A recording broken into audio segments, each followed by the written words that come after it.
Meet the Muslim who cracked history's most famous code. It's safe to say that there is no ancient writing system that has captured the attention of anyone who came across it the way Egyptian hieroglyphic writing has. For centuries, emperors, scholars, travelers, grave robbers, and many others have stopped by the walls of Egypt's enduring monuments to examine the mysterious symbols and images etched into the stone, thinking about what they might mean. It was in the 1820s that the French scholar Jean-François Champollion finally cracked the code, opening the door for the world to study and discover the incredible ancient history of Egypt in a way that had previously been impossible. But was Champollion really the first person to successfully decipher the Egyptian hieroglyphs? He certainly deserves credit for his groundbreaking achievement in Egyptology. But in reality, the process was underway almost 1,000 years before Champollion was even born, because at the end of the 9th century, an alchemist by the name of Abu Bakr ibn Washiyah managed to decipher about half of all Egyptian hieroglyphic symbols, considering the fact that there are a total of about 700 to 800 symbols to be cracked. This was an achievement that deserves recognition. Ibn Washiyah's contribution was first brought to light in 2004 by the London-based Egyptologist Dr. Okasha Al-Dali, a professor at UCL's Institute of Archaeology. Muslims are urged in Quran, almost every other page, there are 15 ayah in Quran which sound very similar to these ones here. All these ayahs encourage Muslims and entice them into looking around them on the universe and study what they see around them. So it's not just a natural curiosity of human beings that encourage Arabs to take interest in ancient Egypt. It is all these ayahs in Quran that entice and encourage Muslims to take closer look and study the world around them, the world of the ancient civilizations, ancient cultures, if only to establish the reasons of this demise and learn the fate and avoid it. If people were whatever wrong they did and they were destroyed as a result, then Muslims should learn the lesson and don't do the same. Al-Dali did extensive research on the study of ancient Egypt in medieval Arab Islamic writing and convincingly argued that not only did Muslims express a deep interest in the study of ancient civilizations, but that they could also correctly decipher Egyptian hieroglyphic script.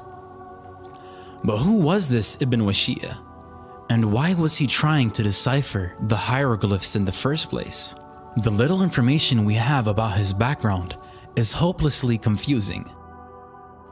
He lived in Kufa, Iraq, during the Abbasid period, when the scholarly and scientific movement at the famous House of Wisdom in nearby Baghdad was in full swing. And he was an alchemist, which was probably in the hope of discovering the ancient Egyptians' secrets of alchemy that he was trying to decipher, their mysterious system of writing. He hacked other cryptic alphabets as well, 93 of them, in fact including alphabets used by the ancient Babylonian, Egyptian, Semitic, Hellenistic, and Hindu civilizations. He published his findings in a text titled Kitab Shawq al-Mustaham, in which he gave a list of hieroglyphic symbols, their meaning, either as sounds or words, and their Arabic equivalent.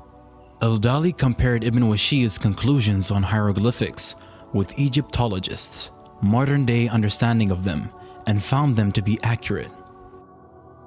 The discovery of Ibn Washiyah's contribution opened up the discussion of the role of classical Muslim thinkers in the field of Egyptology, which had been ignored for centuries, partly because of a prevailing Eurocentric emphasis on history, and partly because the relevant manuscripts were scattered and not accounted for. Just a few years after Al-Dali's revelations, some historians have already begun to recognize Ibn Washiyah as the first real Egyptologist in history.